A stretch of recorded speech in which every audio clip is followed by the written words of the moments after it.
기도하겠습니다. 살아계신 하나님 아버지 감사합니다. 오늘도 하나님의 은혜 가운데 창세기의 말씀을 공부할 수 있도록 우리를 인도하여 주신 것 감사함을 드립니다. 태초에 하나님께서 세상을 창조하셨던 그때가 어떠한지 우리가 말씀 한 단어 한 단어를 통해서 배울 때 밝히 깨닫는 은혜를 허락하여 주옵소서. 예수님의 이름으로 기도하옵나이다. 아멘. 우리 성경 구절, 간단한 성경 구절입니다. 창세기 1장 1절 제가 읽어드리도록 하겠습니다. 태초에 하나님이 천지를 창조하시니라. 지난 시간에는 태초에 또 하나님에 대해서 말씀을 드렸어요. 그래서 오늘 지난 시간에 말씀드렸던 내용을 잠깐 언급을 하고 오늘은 그 다음을 설명을 드리도록 하겠습니다. 기억나시는가 모르겠는데 태초에라는 단어를 하나는 베레시트 창세기 1장 1절에 언급을 했는데 그 태초에라는 것은 하나님이 특정한 어떤 시간대, 어떤 특정한 시간대, 그건 창조를 위한 어떤 특정한 시간대라고 말씀을 드렸고, 요한복음 1장 1절에 봤더니 거기에도 똑같이 태초에라는 단어가 나오잖아요. 이 단어는 영원이라는 단어로 설명을 드렸습니다. 그리고 또 하나는 이 창세기 1장 1절에는 하나님을 이 히브리어로 엘로힘이라고 얘기를 해요. 하나님을 엘로힘이라고 얘기를 하고, 그 다음에 우리가 알고 있는 여호와는 야훼라는 히브리어 단어를 씁니다. 야훼. 근데 엘로힘이라는 단어는 지난 시간에 말씀을 드린 것처럼 강한, 능력, 힘, 전능한 이런 의미가 있어요.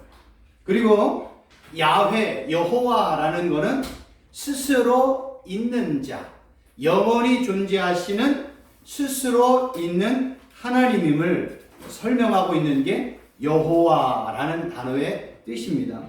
그래서 지난 시간에 야훼라는 건 나는 스스로 있는 자야 라고 말씀하셨던 그 하나님을 창세기가 설명을 한다면,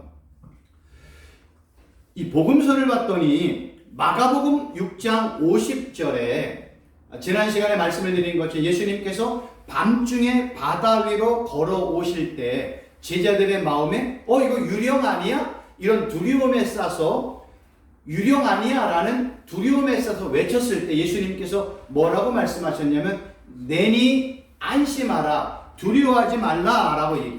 안심하라, 내니 두려워 말라. 여기서 내니라는 단어가요, 히브리어의 똑같은 단어 나는 스스로 있는 자다라는 단어예요.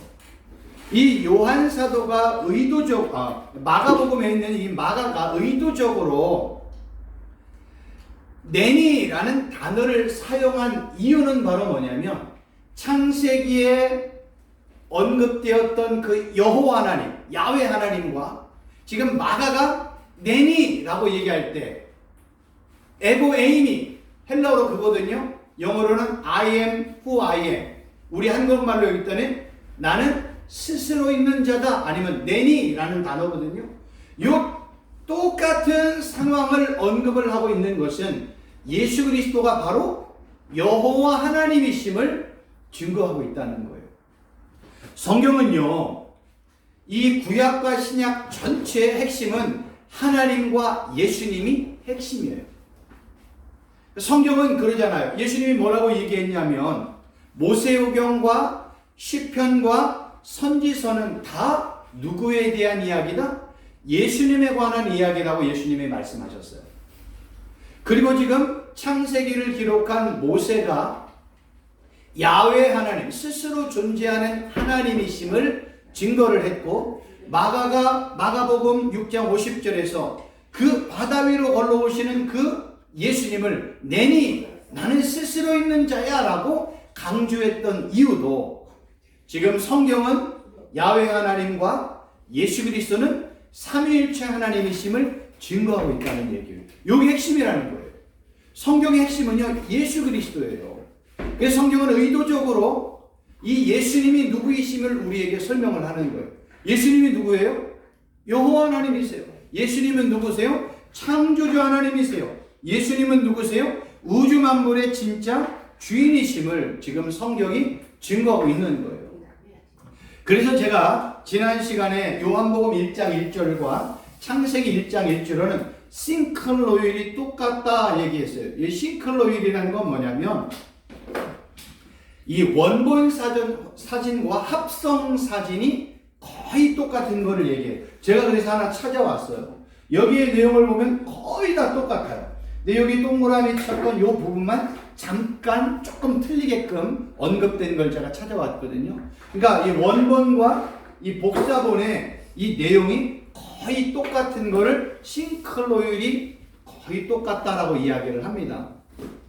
지금 요한복음 1장과 그 다음에 또 하나는 창세기 1장은요 이게 싱클로율이 똑같기 때문에 이거를요 겹쳐서 볼 줄 알아야 돼요. 여기서 보세요. 창세기 1장 1절은 뭐라고 했어요? 태초에. 요한복음 1장 1절은 뭐라고 했어요? 태초에. 창세기 1장 1절은 하나님 엘로힘이라고 설명했어요. 요한복음 1장 1절은 그 하나님을 뭘로 설명했어요? 말씀으로 설명을 했단 말이에요. 그러니까 똑같은 태초에 하나님이, 태초에 말씀이 계시니라. 근데 이 말씀이 누구래요? 하나님이 함께 계셨고 이 말씀은 곧 하나님이래요. 지금 요한 사도는요 말씀을 누구와 지금 연관시키고 있어요? 하나님과 연관하여 지금 설명을 하고 있는 거예요. 지금 의도적으로 사도 요한은 하나님과 말씀이 똑같음을 설명하고 있는 거예요. 그러니까 말씀이 꼬로 누구라고요? 하나님은 누구시라고요? 말씀이라고요. 마가도 지금 내니라는 단어를 통해서 나는 스스로 있는 자야라고 설명을 했듯이 모세도 야훼 하나님을 나는 스스로 있는 하나님이야 라고 증거했듯이 성경은 이렇게 하나님과 예수님, 말씀과 여호와를 지금 이렇게 동시에 같은 분임을, 삼위일체 하나님이심을 설명하고 있다는 게 중요합니다. 우리는 지금 이 말씀이신 하나님에 대한 내용을 지금 제가 설명을 드리고 있습니다. 그러니까 성경은요, 우리가 보면 많은 종교들이 있잖아요. 뭐 이슬람도 그렇고, 유대교도 그렇고, 기독교도 그렇고, 다 구약을 믿고 있잖아요. 그러니까 하나님에 대해서는 반대가 없어. 다 누구에 대한 반대를 하고 있어요? 예수 그리스도에 대한 부정, 반대, 거부가 있단 말이에요. 그런데 성경의 내용을 봤더니 성경은 이 야훼 하나님이 누구예요? 예수님이래요. 하나님이, 말씀이 누구래요? 하나님이시래요. 지금 성경은 이러한 내용들을 우리에게 의도적으로 강조하고 있는 거예요. 그러니까 이런 예수님만이 우리를 죄와 허물에서 구원할 수 있죠. 이런 예수님께 우리의 인생 전체를 맡길 수 있죠. 예수님이 단지 그냥 선생, 그냥 스승, 선지자 정도, 역사적인 인물 정도로만 우리가 예수님을 믿고 치부해 버린다면 그 예수님께 우리 어떻게 인생을 맡기고요, 우리의 영혼을 어떻게 맡기고, 우리에게 어떻게 예수님이 선지자가, 역사적인 인물이 우리의 죄와 허물을 사할 수 있고 우리를 하나님의 심판으로부터 어떻게 구원할 수 있겠어요? 어떻게 우리에게 영원한 생명을 줄 수 있겠습니까? 불가능하지요. 그래서 이 사도 요한은 예수님을 의도적으로 설명을 하는 거예요. 이 예수님을 뭐라고요? 생명의 말씀으로, 예수님을 영원한 생명으로 이렇게 증거하고 있는 거예요. 그래서 사도 요한이 이렇게 증거를 한 겁니다. 제가 읽어드릴게요. 요한일서 1장 1, 2절 태초부터 있는 생명의 말씀에 관하여는 우리가 들은 바. 여기도 지금 뭐가 나와요? 의도적으로 태초에부터라는 단어를 쓰고 있는 거예요. 사도 요한. 의도적으로. 요한복음은 누가 썼어요? 사도 요한. 요한 1, 2, 3, 4 누가 썼어요? 사도 요한. 요한계시록 누가 썼어요? 사도 요한. 사도 요한이 쓴 게 요한복음, 요한 1, 2, 3, 4, 요한계시록. 그러니까 요한복음을 기록한 요한 사도가 요한 1서에서도 의도적으로 얘기하잖아요. 서신서에서도 복음서에서도 뭐예요? 태초를 강조해요. 태초에 여기 이렇게 말씀이 있었어. 근데 여기 뭐예요? 태초에 있는 그 말씀을 무슨 말씀이라고 그래요? 생명의 말씀이라고 얘기해요. 이 생명의 말씀이 또 뭐예요? 영원한 생명이래요. 근데 이 영원한 생명이 누구와 함께 있대요? 아버지와 함께 있대요. 여기는 지금 누구와 함께 있대요? 하나님과 말씀이 곧 하나님이다. 여기는 뭐라고 그래요? 영원한 생명, 생명의 말씀이 누구와 함께 있었대? 아버지와 함께 있었다. 여기는 말씀이 하나님과 함께 있었다. 지금 요한 사도는 의도적으로 예수님과 여호와 하나님을 지금 연관하여 설명하고 있는 거예요. 삼일체 하나님이심을 우리에게 설명하고 있는 것입니다. 이러한 예수님이 이 땅에 육신의 몸을 입고 이 땅에 오셨고, 그 오신 예수님을 예수님의 제자들과 주위에 있는 사람들이 직접 보았고 직접 만진 바 되었고, 그 예수님과 함께 동행했고 예수님과 함께 살았습니다. 그래서 우리가 증인이라고 얘기하는 건 뭐예요? 우리가 들은 바요, 예수님을 직접 들었어요. 눈으로 본 바요, 자세히 보고 우리의 손으로 만진 바 된다. 그러니까 증인이라는 건 뭐냐면 내 귀로 듣고 내 눈으로 직접 보고 내 손으로 만진 바 되어진 예수님을 증언하는 사람이 증인이에요. 그래서요, 성경에서 사도 바울이 중요한 이유가 여기 있어요. 사도 바울은요, 예수님을 직접 못 봤잖아요. 예수님의 음성을 직접 못 들었어요. 예수님의 육신을 직접 못 봤어요. 예수님의 옷자락도 만지지 못했고 예수님과 함께 식사하지도 못했고 예수님과 함께 동행하지도 못했어요. 그런데 그 사도 바울이 예수님을 믿는 자들을 죽이러 가는 다메섹 도상에서 예수님을 만났잖아요. 네. 예수의 음성을 들었잖아요. 네. 그래서 바울의 인생은 거기서 바뀐 거예요. 네. 그래서 중요한 건 바로 뭐냐면 우리도 지금 역사적으로 보면 2000년이 지난 이후에 살고 있는 우리들도 예수님을 눈으로 볼 수 없고 육신의 귀로 음성을 들을 수 없지만 바울처럼 우리의 믿음의 눈이 열리고 믿음의 귀가 열리면, 우리의 마음의 문이 열리면 우리는 믿음의 눈으로, 영안으로 예수님을 볼 수 있고 예수의 음성을 들을 수가 있는 거예요. 그리고 예수님과 함께 연합된 자로 살아갈 수 있는 이런 자만이 뭐 할 수 있다고요? 참된 증인의 역할을 할 수 있다. 네. 그래서 지금 창세기 1장 1절에서 모세가 언급했던 태초에 하나님이 천지를 창조했다. 사도 요한이 요한복음 1장 1절에서 태초에 말씀이 있었다. 요한일서 1장 1절에 태초에 있는 생명의 말씀, 이걸 지금 생명의 말씀, 여호와를 지금 다 하나로 설명하고 있는 것은 말씀이신 예수님, 영원한 생명이신 예수님, 생명의 말씀이신 예수님이 곧 누구라고요? 하나님이시라고. 요게 중요한 거예요. 성경은 오직 예수님만 강조하여 우리에게 증거하고 싶은 겁니다. 그래서 우리가 이런 예수님을 믿을 때 이러한 예수님 우리에게 역사하시는 거예요. 그리고 이제 로고스와 레마라는 단어가 있는데 한번 뒤로 한번 넘겨보세요. 지금 제가 갖고 있는 건 18페이지인데 아마 우리 목사님들에게 당론님께 드린 건 조금 뒤에 있을 거예요. 로고스와 레마라고 있는 부분이 있는데, 구약 성경은요 히브리어로 기록되었잖아요. 근데 히브리어로 기록된 구약 성경을 이 헬라어로 번역한 거를 70인역이라고 얘기를 합니다. 히브리어를 헬라어로 한 걸 70인역이라고 얘기를 하는데, 여기서 이 히브리어로 말씀이라는 단어를 제가 여기다가 아마 해왔는지 모르겠는데,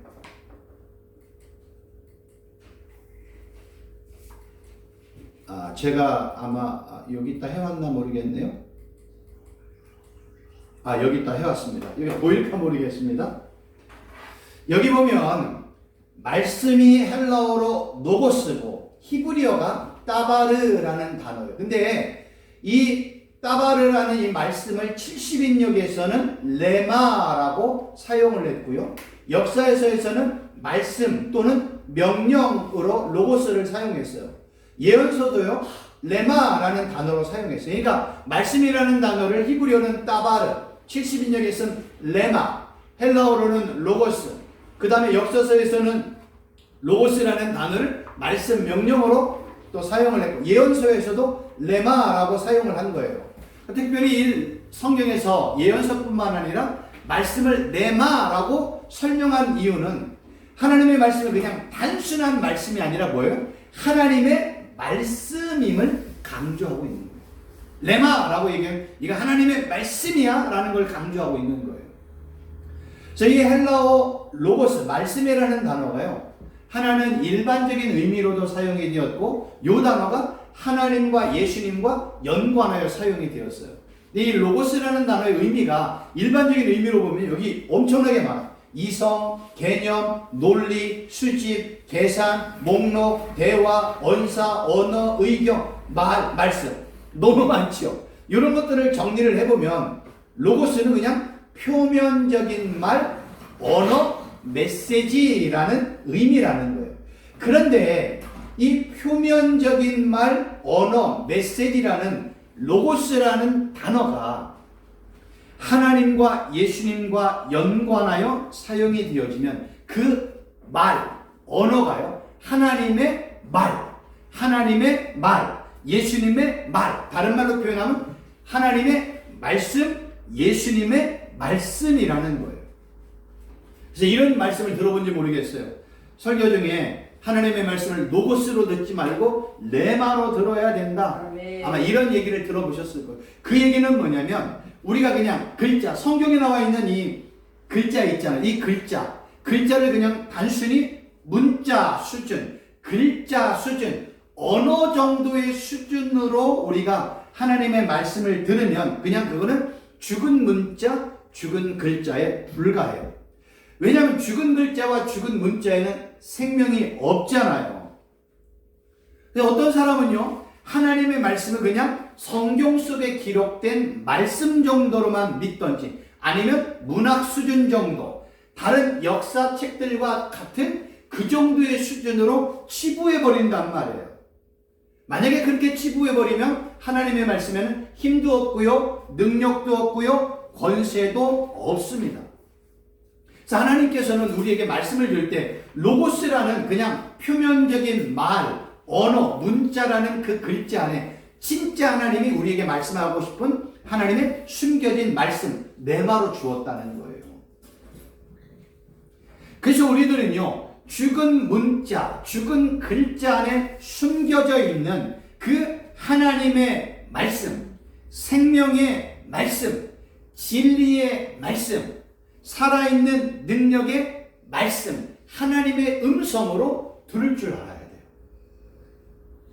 여러분, 예수님이 그러잖아요. 말씀을, 너 나를 먹고 나를 마셔. 그 나라는 건 누구예요? 진리이신 예수님이잖아요. 진리의 말씀이신. 우리는 진리의 말씀이신 예수님을 뭘로 먹어야 돼? 생명의 떡으로, 생수의 말씀으로 이렇게 받아 먹고 받아 마셔야 되는 거예요. 그러니까 우리가 성경을 읽을 때 이 글자, 문자를 정말로 생명의 떡으로 먹고 생수의 말씀으로 받아 먹을 때 그때 그 말씀이 하나님의 말씀, 예수님의 말씀, 레마의 말씀이 되어지는 것입니다. 그래서 우리가 하나님의 말씀을 들을 때, 성경을 읽을 때요, 성경을 하나님의 음성으로, 예수님의 입으로 나오는 하나님의 음성으로 들을 줄 알아야 돼요. 그러니까 말씀이 나에게 생명으로, 진리의 말씀으로, 능력으로 올 때 그 말씀이 나에게 힘이 되고 능력이 되고 좌우의 날선 어떤 것보다도 예리해서 그 말씀이 나에게 교훈하고 책망하고 바르게 의로 교육하기에 유익한 하나님의 말씀으로 역사할 수 있다는 거예요. 그러니까 이 차이는 너무 정말로 별것 아닌데 어마어마한 차이가 있어요. 우리가 성경을 단순히 그냥 레마가 아니라 로고스로 보면 그냥 죽은 글자, 죽은 문자. 근데 그 죽은 글자, 죽은 문자 안에 봤더니 거기에 생명의 말씀이 있고 진리의 말씀이 있고 영원한 생명이 있는 하나님의 말씀이 그 안에 숨겨져 있는 거예요. 우리는 그 음성을 듣고 내 것으로 삼아야 될 때 우리는 하나님의 말씀을 내 것으로 들을 수 있는 것입니다.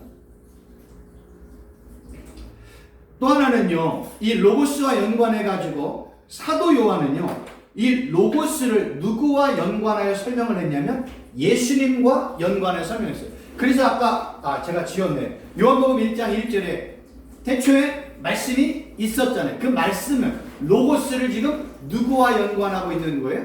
예수님과 연관하여 설명하고 있는 거예요.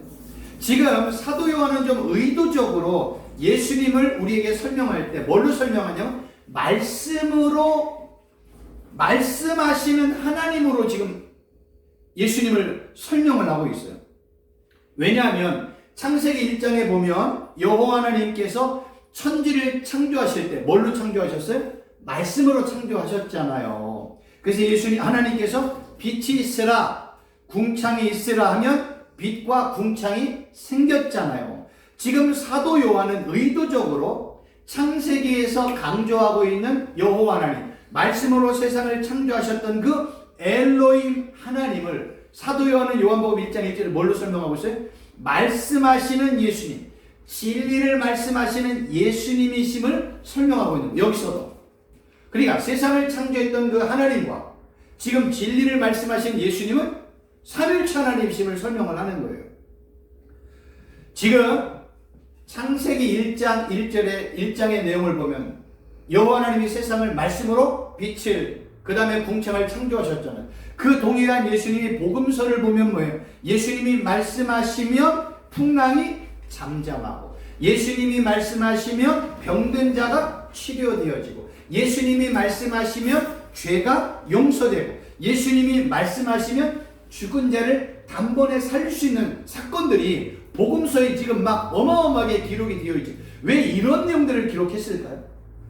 창세기 1장에 언급되었던 말씀으로 세상을 창조했던 그 엘로힘 하나님과 예수님도 말씀하시면 죽은 자를 회복시키고 살리시고 병든 자를 치료하고 연약한 자를 일으켜 세우는 그 동일하신 하나님이심을 지금 증거하고 있다는 거예요. 이 내용을 지금 이해하고 계시죠? 제가 지금 의도적으로 창세기 1장의 태초에, 요한복음 1장의 태초에, 요한일서 1장 1절의 태초에 지금 똑같은 태초를 얘기하고 있어요.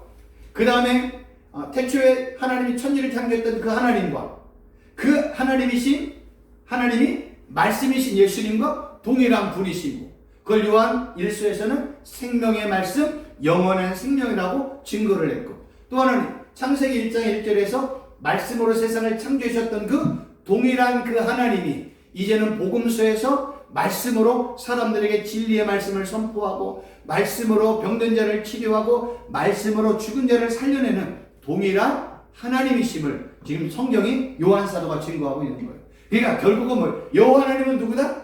예수님이다. 제가 지금 그 설명하고 싶은 거예요. 예수님이 누구야? 하나님이지. 예수님 누구야? 창세전에 존재하셨던 그분이. 예수님 누구야? 창조주 하나님이지. 예수님 누구야? 스스로 있는 분이지. 예수님 누구야? 영원하신 하나님이잖아. 예수님 누구야? 야훼와 엘로힘이잖아. 지금 이 얘기를 성경이 우리에게 강조하고 있는 거예요. 그러니까 이런 내용들을 알아야 창세기의 내용과 요한복음의 내용은 동일한 내용을 이야기하고 있구나 라는 걸 알 수가 있습니다. 그러면 이제 우리가 설명을 드렸어요. 어디까지 설명을 드리냐면 태초에 하나님이까지가 말씀을 드렸어요. 지난 시간 태초에 하나님이, 그러니까 이 짧은 두 단어의 내용이지만 어마어마한 내용들이 이 안에 숨겨져 있잖아요. 지금부터는 이제 천지에 대해서 좀 말씀을 드리도록 하겠습니다. 천지 하면 그냥 하늘과 땅의 의미이지만 이거를 히브리어로 보면 이런 단어예요. 그 하늘들 그리고 그 땅. 여기서 좀 생소하게 되어진 게 뭐냐면 하늘을 뭘로 표현했어요? 복수로 표현했다는 거예요. 하늘들. 고대 히브리인들은요, 하늘을 설명할 때 샤마임이라는 하늘을요 항상 복수의 의미를 가지고 사용을 했어요. 고대 히브리인들이 하늘을 복수로 설명한 하늘들로 설명했던 이유는 그들이 생각할 때는요, 하늘들이 세 개의 층으로 존재. 이거는 고대 히브리인들의 생각이에요. 우리의 생각 아닙니다. 고대 히브리인들은 하늘이 세 개의 층으로 존재했다고 생각을 했어요. 첫째 하늘은 새들이 날아다니는 공중, 우리가 말하는 그냥 하늘. 둘째 하늘은요, 해와 달과 별이 운행하는 궁창, 위의 물, 우주 공간을 말하고, 셋째 하늘은 하나님이 거하시는 곳을 설명을 했습니다. 그래서 바울이 자신이 하늘에 간 곳을 하나님이 계신 3층 천에 갔다고 증거를 했고, 예수님께서 부활하여 승천하셔서 계신 곳도 하나님의 보좌 우편인 삼층천이라고 생각을 했습니다. 이런 의미가 있어요. 왜 이런 의미가 있냐면 이 고대 히브리인들은 어떤 의미가 있냐면 여기 보면 위와 아래 영역이 있다고 생각했어요. 위는 하나님의 영역, 그 다음에 아래는요, 땅은 인간의 영역이라는 거예요. 그러니까 고대 히브리인들은 항상 위와 아래, 하나님의 영역과 땅의 영역을 구분을 했어요. 그런데 문제는 땅에 있는 인간의 영역이 하늘로 올라가려면 불가능하다는 거예요. 땅에 있는 사람이 하늘로 올라갈 수 있는 방법이 없어요. 그럼 땅에 있는 사람이 하늘로 올라오려면 하늘에 있는 누군가가 땅으로 내려와서 땅에 있는 사람들 다 품고 그들을 데리고 하늘로 올라갈 때만이 땅에 있는 자들이 하늘로 올라갈 수 있는 거예요. 그래서 예수님께서 요한복음 3장 13절에 이렇게 설명을 했습니다. 하늘에서 내려온 자 곧 인자 외에는 하늘에 올라간 자가 없다. 그러니까 예수님이 하늘에서 땅으로 내려와서 인간의 모든 죄를 다 대속하시고 그리고 예수 그리스도를 자기의 구원자로 믿는 그들을 다 품에 안으시고 나의 신부들만 데리고 하늘로 올라갈 때만이 땅에 있는 존재가 하늘로 올라갈 수 있다는 거예요. 그러니까 얼마나 재밌어요. 그러니까 고대 이 히브리인들이 알고 있는 사고 방식을 가지고 예수님께 내가 누군지 알아? 나는 하늘에서 이 땅에 내려온 자야. 너희들은 하늘로 올라가고 싶지, 천국 가고 싶지. 누구 믿어해? 하늘에서 내려온 인자 외에는 하늘로 올라갈 수가 없어. 그러니까 예수님을 나의 구주로 영접한 그들만 예수님이 품에 안으시고 그들을 데리고 하늘로 올라갈 수 있는 것입니다. 그래서 예수님께서는 하늘에서 내려왔다는 표현을 의도적으로 얘기한 거예요. 그러니까 나 외에는 방법 없어. 하늘로 가는 방법. 그러니까 나를 믿어야 너희들 나와 함께 하늘로 올라갈 수 있어. 이걸 구원을 그렇게 설명을 한 거예요. 근데 우리가 아까 고대 히브리인들이 하늘을 하늘들, 샤마임을 복수로 우리가 설명했다고 해서 마치 3층 천을 우리가 숫자적인 의미로 생각을 해서 하늘이 3개 있다, 하늘이 3개의 층으로 있다 생각하면 절대로 안 돼요. 이거 절대로 안 된다고 말씀을 드렸어요. 왜냐하면 히브리어, 특별히 고대 히브리인들이 생각할 때 이 3이라는 숫자는요, 아라비아 숫자 1, 2, 3 이게 의미가 있는 게 아니에요. 고대 히브리인들이 언급했던 3이라는 숫자는요, 하나님의 숫자 완전수를 얘기해요. 그래서 제가 지난번에도 언급을 드렸지만 성경에 보면 완전수가 1, 3, 7, 10, 12 이런 식으로 설명이 되어 있어요. 이게 다 완전한 숫자예요. 이런 숫자의 의미가 있기 때문에 3층 천이라고 표현하는 것은 하나님이 계신 그냥 거룩한 장소, 이 정도로 의미를 해야죠. 아니면 그냥 하나님의 절대성, 하나님의 초월성, 이 정도로만 생각을 해야 돼요. 그러니까 3층 천은 뭐야? 하나님이 거하시는 거룩한 장소예요. 아니면 하나님의 절대성, 하나님의 초월성을 설명하는 게 그냥 3층 천. 왜 그럴까요? 하나님께서 하늘과 땅을 창조하신 하나님이심을 설명을 한 거예요. 그래서 성경은요, 하나님을 하늘의 하나님이라고 설명을 했고 하늘을요, 하나님의 보좌라고 설명을 한 거예요. 왜냐하면 고대 히브리인들이 생각할 때 하늘은 누구의 영역이라고 했어요? 하나님의 영역. 그러니까 하늘은 하나님의 보좌야. 하나님이 계신 곳이야. 그러니까 거룩한 장소야. 하나님이 계신 곳을 그냥 3층 천이라고 표현을 한 거예요. 바울도. 그러니까 3이라는 건 완전수, 하나님의 숫자이기 때문에 그냥 하나님이 거하시는 곳, 하나님의 보좌, 이 정도의 의미로 설명을 한 거고, 그 3층 천은 하나님의 절대성, 하나님의 초월성을 강조하여 설명을 한다는 거죠. 그러면 하늘이 이제 이런 의미가 있다면 반대적으로 뭐가 있겠어요? 땅의 개념이 있잖아요. 땅이라는 거는요, 항상 어떤 의미가 있냐면 하늘과 대조되는 게 땅이에요. 하늘과 대조되는 땅은요, 사람이나 동식물들이 사는 모든 땅, 심지어는요, 땅 아래에 있는 지하세계까지 그냥 땅이라는 단어로 사용을 합니다. 그래서 하나님께서 하늘과 땅, 천지를 창조했다고 얘기하는 것은 하늘의 모든 것들, 우리가 보는 땅의 모든 것들, 심지어 우리 눈에 보이지 않는 지하세계에 있는 모든 것들까지 하나님이 전부 다 창조하셨다. 그러니까 이걸 강조하는 거예요. 그래서 땅의 의미가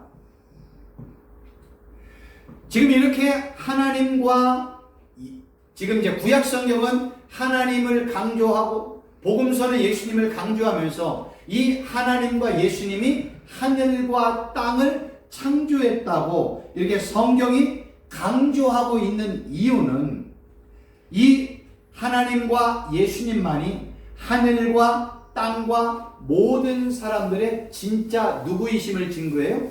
주인이심. 하늘과 땅의 진짜 주인은 누구야? 하나님과 예수님. 하늘과 땅의 진짜 왕은 누구야? 하나님과 예수님이심을 우리에게 지금 증거하고 있는 거예요. 여러분, 지금 이 모든 역사는요, 지금 누가 통치하고 계세요? 하나님과 예수님이 통치하고 다스리고 지금 계시는 거예요. 하나님과 예수님께서 원하시는 대로, 하나님의 뜻대로, 하나님이 기뻐하시는 대로 하나님과 예수님께서 지금 이 천지, 우주 만물, 심지어 모든 동식물들까지, 우리들까지도 하나님의 뜻과 섭리대로 우리를 통치하고 다스리고 섭리하고 계신다는 거예요. 그래서 우리가 하나님과 예수님을 누구로 믿느냐가 중요한 거예요. 만약에 내가 믿고 있는 하나님과 예수님이 지금도 이 우주 만물을 하나님의 뜻대로 통치하고 다스리고 섭리하는 하나님이라고 믿는 성도들만 자신의 인생 전체를 우리 하나님과 예수님께 온전히 맡길 수가 있는 거예요. 이런 하나님과 예수님께 온전히 나의 인생을 의탁할 수 있는 것입니다. 어떤 사람들을 보면 하나님과 예수님을 믿는다고 말하지만 정작 그 안에 보면 이 모든 세상은 하나님이 창조한 피조물들에 의해 결정이 되어지고 선택되어진다고 설명을 하고 있습니다. 그러나 절대로 그렇지 않잖아요. 세상이 창조되기 억만 년 전에도 하나님은 존재하셨고, 그 다음에 말세가 언제인지 모르지만 그 말세가 이 땅에 와도 또 영원히 이 땅을, 이 모든 것들을 영원히 존재하시고 통치하시는 하나님과 예수님이 계시다는 거예요. 그러니까 우리가 정말로 성경이 말하는 태초에 하나님이 천지를 창조하셨다는 그 진짜 말씀만 믿어도 우리의 믿음은요, 흔들리지 않아요. 근데 우리는 1장 1절부터 흔들려 버리는 거예요. 그러니까 우리가 쉽게 넘어갔던 창세기 1장 1절 그 내용을 우리가 한 단어 한 단어 한 단어를 추적하고 연구했더니 어마어마한 내용들이 이 안에 숨겨져 있잖아요. 그 다음에 이제 우리가 태초에 말씀드렸고, 하나님이 말씀드렸고, 천지 말씀드렸어요. 그 다음에 이제 창조하시느니라 라는 단어를 봤더니요, 이 창조하다라는 단어가요, 세 단어로 사용이 돼서, 하나는 빠라라는 단어, 하나는 아사와 아차로 비슷한 단어인데요, 이 빠라라는 단어는 어떤 단어이냐면 아무것도 없는 상태에서, 무에서 세상을 창조할 때 빠라라는 단어를 사용을 했고요. 아사와 이 아차르라는 단어는요, 어떤 기존에 있는 재료들을 이용을 해서 어떤 새로운 물건을 만들 때 요 아사와 아차르가 사용이 되었어요. 그래서 바울이 로마서 9장 20, 21절에 이렇게 증거합니다. 이 사람아, 내가 누구이기에 감히 하나님께 반문하느냐? 지음을 받은 물건이 지은 자에게 어찌 나를 이같이 만들었느냐 말하겠느냐? 토기장이가 진흙 한 덩어리로 하나는 귀 쓸 그릇을, 하나는 천이 쓸 그릇을 만들 권한이 없느냐? 이런 내용들을 보면 창조한다라는 한 단어도 어떤 의미에 따라서 어떤 때는 빠라, 어떤 때는 아사, 아차르라는 단어를 성경은 이렇게 구분하고 있다는 거예요. 그러니까 성경은요, 하나님께서 의도적으로 한 단어 한 단어 한 단어 한 단어를 아주 중요한 의미와 뜻에 맞게끔 사용하고 있다는 거예요. 우리가 지금 창세기 1장부터 언제까지 갈지 모르겠지만 되어지는 데까지 공부를 하다 보면서 한 단어 한 단어 한 단어 한 단어를 공부할 때마다요, 거기에는요 어마어마한 내용과 의미와 뜻이 숨겨져 있어요. 그래서 우리는 그 내용들을 하나하나 히브리어와 헬라어 단어를 통해서 공부하고 연구할 때 정말로 성경을 통해서 말씀하시는 하나님의 메시지가 뭔지를 우리는 밝히 알 수가 있습니다. 그래서 제가 이렇게 한번 이런 그림을 한번 가져와 봤습니다. 지금 비행기가 이렇게 있잖아요. 우리가 작년에 제주도 갔다 왔는데 올해 또 어떻게 될지 모르겠습니다. 내년에는요 11월 첫째 주부터 위드 코로나라고 얘기하는데 내년 어떻게 될지 모르겠는데, 우리가 이렇게 비행기에서 제주도 밑에를 보면 모든 눈들이 그냥 하나로 다 보이잖아요. 섬 하나가 이렇게 잘 보이잖아요. 근데 우리가 비행기에서 본 제주도가 전부는 아니잖아요. 이제 우리는 내려와가지고 올레길도 걸으면서 숲이 어떠한지, 골목이 어떠한지, 나무가 어떠한지, 바다가 어떠한지 우리는 전체적으로 봤잖아요. 대부분의 많은 사람들은 여기서 끝이 나요. 그냥 야 아름답다, 올레길 참 멋있다, 저 나무 참 멋있다 라고 얘기하죠. 우리는 한 단계 더 가야 돼요. 어디까지 가야 돼요? 이 잎이 어떻게 만들어졌는지, 그리고 땅이 어떻게 만들어졌는지, 흙이 어떤지 우리가 직접 손으로 만져보기도 하고 흙을 파보기도 하고, 우리가 그냥 현미경을 통해서 이 나뭇잎이 어떻게 생겼는지 하나하나 우리가 세밀하게 관찰을 하면, 우리가 그냥 평범하게 위에서 그냥 숲 정도 걸어다니는 분들이 보는 것보다는 무궁무진한 내용들을 이 안에서 발견할 수 있다는 거예요. 결국 누구만이 이러한 세밀한 걸 볼 수 있어요? 세밀하게 관찰하고 만지고 느꼈던 분들만이 나무 하나, 풀 하나, 벌레 하나, 흙 하나, 그 다음에 세포 하나에서 어마어마한 내용들을 발견할 수 있는 거예요. 마찬가지로요, 예수님께서 천국을 뭐라고 표현했냐면 숨겨진 보화라고 설명을 했어요. 결국 이 숨겨진 보화이신 예수님과 천국을 발견할 수 있는 자는 누구예요? 진리의 말씀을 사모하는 자, 갈급한 자, 의에 줄이고 목마른 자, 마치 굶주린 어린아이가 엄마의 젖을 사모하는 심정으로 반복하여 하나님의 말씀을 읽고 듣고 연구하고 또 연구하고 찾고 찾으면 숨겨진 보화가 발견되어지고 숨겨진 예수님을 발견할 수 있는 그 은혜와 축복이 우리에게 있는 거예요. 그래서 베드로 사도가 이렇게 증거를 했습니다. 베드로전서 2장 2절 같이 갓난 아기들 같이 순전하고 신령한 젖을 사모하라. 이는 그로 말미암아 너희로 구원에 이르도록 자라게 하려 함이다. 이 정도의 마음으로 신령한 젖을 사모하듯이 하나님의 말씀을 읽고 연구하고 공부하고 사모하고 들을 때만이 감추어졌던 보화가 발견되어지고 숨겨졌던 그 예수님이 우리에게 밝히 드러나는 거예요. 그런 말씀을 우리가 직접 우리의 삶의 현장에서 아니면 성경을 읽고 연구할 때 그러한 말씀들을 우리 직접 경험할 때 우리에게 엄청난 은혜와 축복이 임하는 겁니다. 그러면 이제 또 계속해서 나가보면 이런 질문을 한번 해봐야 돼요. 왜 하나님께서 천지를 창조하셨을까? 왜 하나님께서 천지를 창조하셨던 궁극적인 목적은 뭘까? 생각해 보셨어요? 아마 다 알고 계실 텐데 이 내용에 대한 분명한 해답을 이사야 선지자가 이사야 43장 7절에서 이렇게 설명을 했습니다. 내 이름으로 불려지는 모든 자 곧 내게 내 영광을 위하여 창조한 자를 오게 하라. 그를 내가 지었고 그를 내가 만들었다라고 이사야 선지자가 증거를 했습니다. 지금 이 이사야 선지자가 언급한 이사야 43장 7절의 내용만 봐도 이 천지 만물은 피조물인 인간을 위해 지은 게 아니에요. 이 천지 만물은 누구를 위해 창조된 거예요? 이 천지 만물을 창조하신 하나님과 예수님을 위해 천지 만물이 창조가 되었습니다. 결국 모든 사람들, 우리들, 모든 피조물들이 창조된 것은 오직 하나님과 예수 그리스도께 찬양과 영광과 경배를 올리기 위해서 우리가 창조되었다는 거예요. 그래서요, 이 세상의 중심에는 사람이 아니에요. 이 모든 세상의 중심에는 누가 있어요? 하나님과 예수님이 있는 거예요. 그러나 예수님을 믿지 않는 사람은 이 모든 세상의 중심을 자기, 사람이라고 이야기를 하는 거예요. 아니에요. 우리가 오늘 하루하루를 사는 것도 여호와 하나님과 예수 그리스도를 위해 사는 것이고, 우리가 이 땅을 사는 목적도 하나님과 예수님을 위해서 사는 것입니다.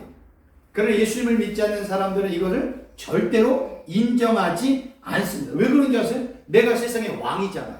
내가 세상의 주인이잖아. 내가 이 모든 것들의 주인이며 왕이고, 세상의 모든 것들이 다 나 중심으로, 자기 중심으로 돌아가야 된다고 생각을 합니다. 그런 생각이 언제 나타났어요? 창세기 3장에 보니까 아담과 하와 사건이 있잖아요. 아담과 하와가 알고 있듯이 그림을 하나 찾아왔어요. 어떤 그림을 보면 이게 뭐 뱀도 있고 해가지고, 그건 징그러워가지고 요거 하나 찾아왔어요. 아담과 하와가 선과 악을 알게 하는 선악과를 이렇게 따서 먹었던 이유는 다른 게 아니에요. 하나님처럼 되려고 했어요. 세상을 자기 중심으로, 자기 뜻대로, 자기 마음대로 움직이려고 했기 때문에 선악과를 따서 먹게 된 겁니다. 이 아담과 하와는요, 세상을 창조하셨던 그 엘로힘 하나님, 전능하신 하나님, 힘과 능력과 권세를 가지고 계신 그 하나님을 제쳐두고 아담과 하와가 하나님의 자리, 하나님의 권세에 우뚝 서기를 원했어요. 그걸 우리가 어떻게 알아요? 창세기 3장 5절에 이렇게 증거를 하고 있습니다. 너희가 그것을 먹는 날에는 너희 눈이 밝아져 하나님과 같이 되어 선악을 알 줄 하나님이 아심이니라. 지금 이 악한 사단이 아담과 하와를 미혹하고 유혹했던 결정적인 수단이 바로 뭐냐면, 선과 악을 결정할 수 있는 결정권이 누구에게 있다는 거예요? 아담과 하와에게 있다는 거예요. 그런데 성경은 뭐예요? 선과 악에 대한 결정권은 누구에게 있대요? 그건 하나님과 예수님께만 있대요. 왜요? 하나님과 예수님이 우주 만물을 창조했잖아요.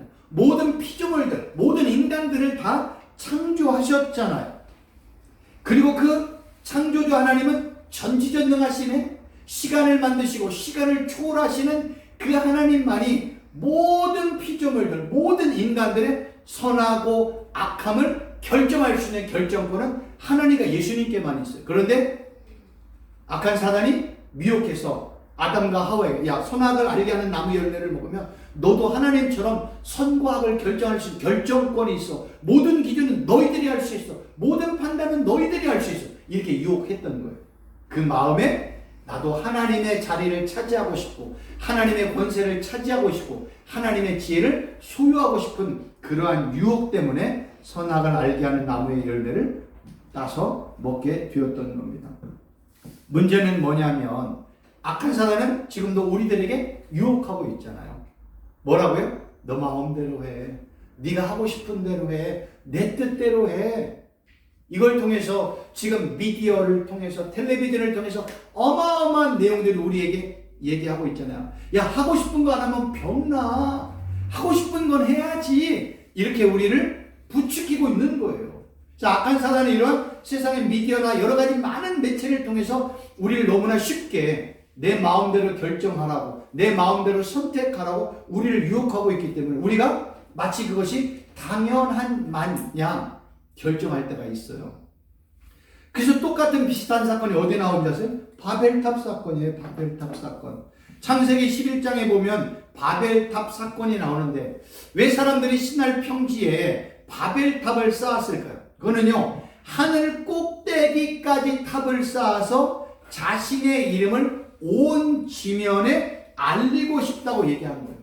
탑을 꼭대기, 하늘 꼭대기까지 올린 이유는 뭐예요? 하나님께까지 가겠다 이거예요.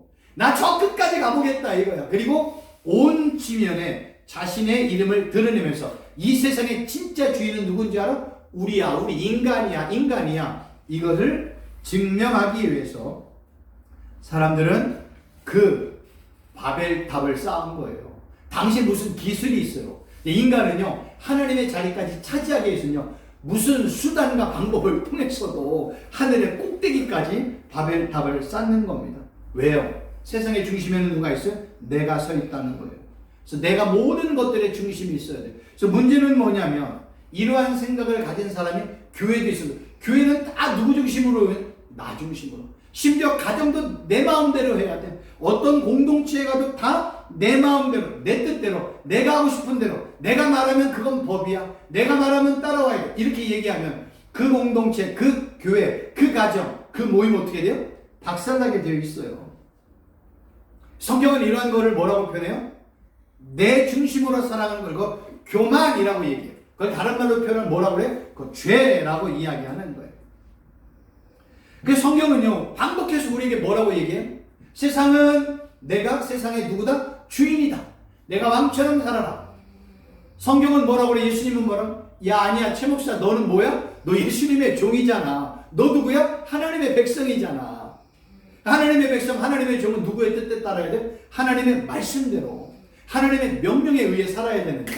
세상은 뭐라고 그래? 무슨 소리야? 내가 세상의 주인이고 내가 세상의 왕이잖아. 그러니까 나는 내 마음대로 살 거야? 내 뜻대로 살 거야. 세상은 그렇게 하면 돼요.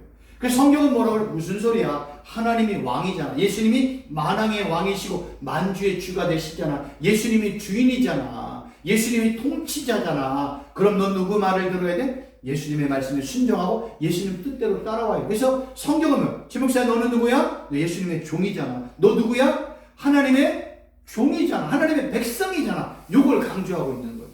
우리가 이 싸움을 하고 있는 거예요.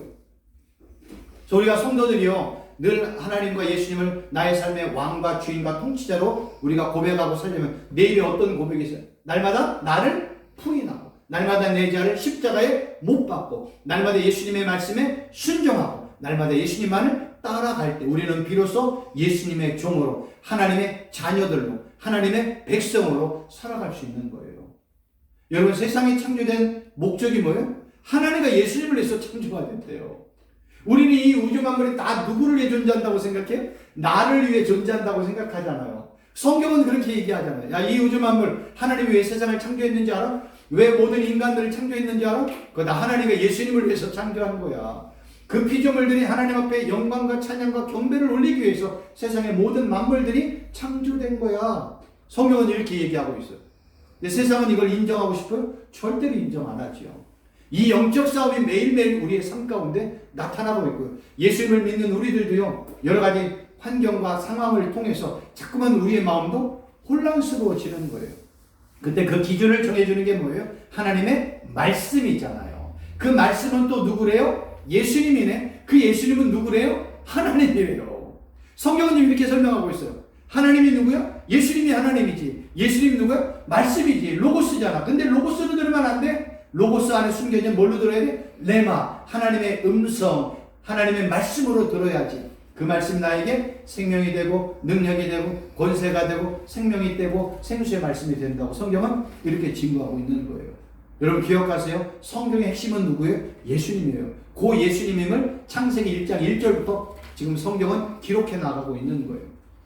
이걸 통해서 우리가 창세기를 배워나가다 보면 정말로 성경이 누구에 대해서 하나님의 예수님이 어떻게 증거하고 있는지 밝히 알 수가 있습니다. 오늘은 여기까지 하도록 하겠습니다. 기도하도록 하겠습니다. 살아계신 하나님 아버지 감사합니다. 태초에 하나님이 세상을 창조하셨습니다. 태초에 말씀이 계셨습니다.